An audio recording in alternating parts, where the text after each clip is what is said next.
बहुत बेहतर बनाया है जो आपके सामने मैं हूँ।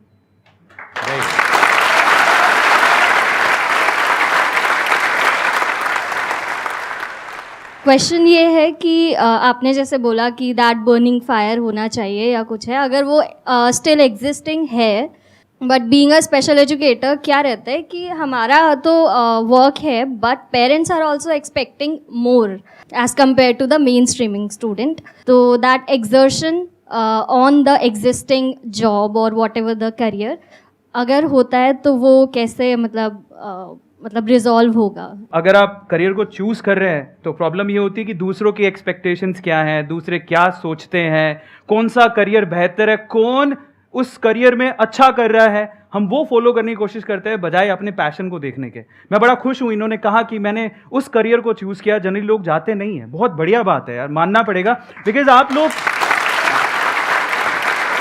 बहुत बढ़िया, बिकॉज आप लोग समझ लीजिए कि आपको जो शोशा वाली जिंदगी दिखती है ना, इन्फ्लुएंसर्स वाली, वो दिखने में अच्छी है, उसको मेंटेन करना हार्ड है। आप सिर्फ उनको देख के मत जाओ, आपका कोई पैशन या स्किल सेट है तब आप जाओ।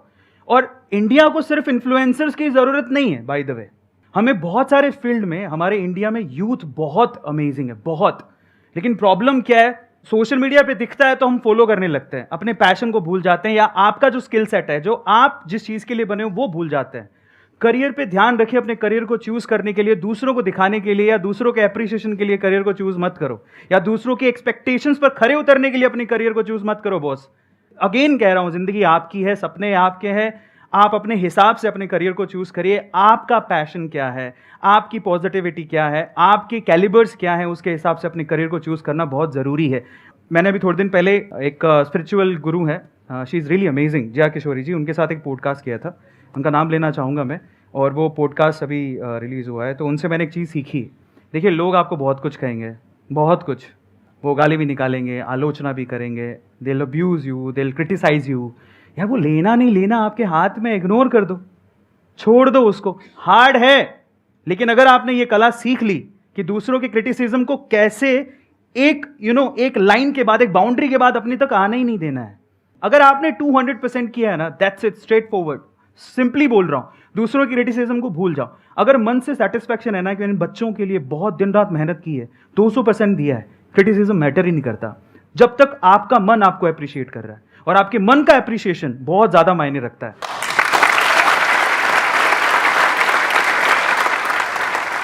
आप अपनी तरफ से ईमानदारी से अपना काम कर रहे हैं।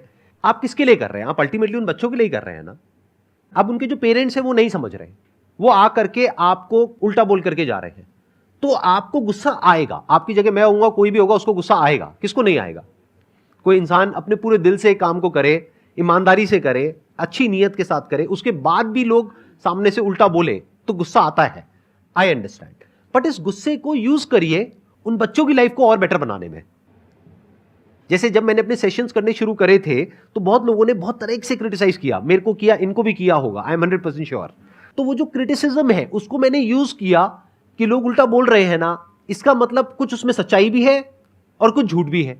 तो पहले तो उसको फर्क किया, फिर जो सच्चाई है उसको यूज किया कि हाँ, आप जो कह रहे हो बात में उसमें थोड़ा तो दम है, कोई बात नहीं, अभी ये कमी है ना, इसको बेटर करता हूं, इसको इंप्रूव करता हूं, और बेटर करता हूं, और बेटर और बेटर और बेटर।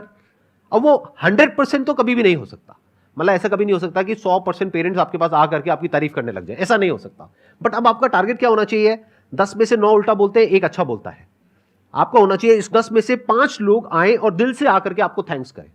तो उसके लिए क्या करना पड़ेगा? आपको और एफर्ट करना पड़ेगा, जो अभी कर रहे हो उससे और ज्यादा करना पड़ेगा, अपनी स्किल को और अपग्रेड करना पड़ेगा।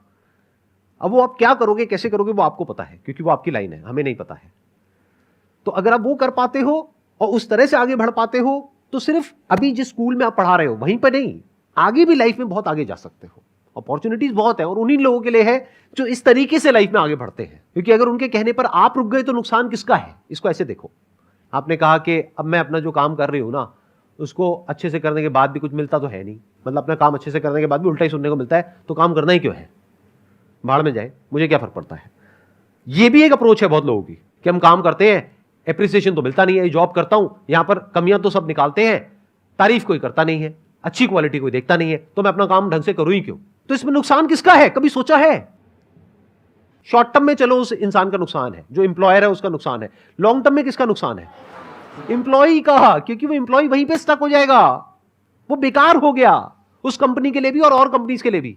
लेकिन अगर उसको उस कंपनी में उल्टा बोला जा रहा है, फिर भी वो अपने काम को और अच्छा करता जा रहा है, और अच्छा करता जा रहा है, और अच्छा करता जा रहा है, तो आज नहीं तो कल वो उस कंपनी को छोड़ेगा, कहीं और जाएगा। तो हो सकता है वहां एप्रिसिएशन नहीं मिला, अरे वहां तो मिलेगा, दूसरी जगह नहीं मिला, तीसरी जगह मिलेगा, चौथी जगह मिलेगा। कोई तो कंपनी होगी जो देखेगी कि आप एक्चुअल में अंदर से क्या हो, जिसको हीरे की परख होगी, और उस दिन आपको हीरे का दाम मिलेगा।